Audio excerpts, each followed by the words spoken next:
এরপরে যখন জাহান্নামের মধ্যে ফেলা হবে, জাহান্নামের ভীষণ আগুনের মধ্যে প্রতিটা নাফরমান যখন জ্বলতে শুরু করবে, তখন প্রত্যেকটা জাহান্নাম, এটাই আমার শেষ কথা, তিনটা কথা বলবে আল্লাহকে।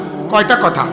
এক নাম্বার বলবে, আল্লাহ এত কষ্ট, এত আযাবের চাইতে মৃত্যু দিয়ে দেন, মেরে ফেলেন।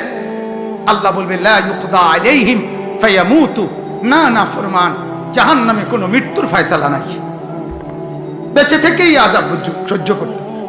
দুই নাম্বার, প্রতিটা নাফরমান বলবে, আল্লাহ তাইলে দ্বিতীয় প্রস্তাব মহলা আপনার কাছে, জাহান্নামের আযাব একটু হালকা করে দেন, একটু একটা ঘন্টা বাদ দিতে কোন, মাসে একদিন কদ্দুর ছাড় দেন, সপ্তাহে একটা দিন ছাড় দেন, 24 ঘন্টার মধ্যে 10টা মিনিট একটু বিশ্রাম করতে দেন মাওলা, একটু ছাড় দেন না কমপক্ষে।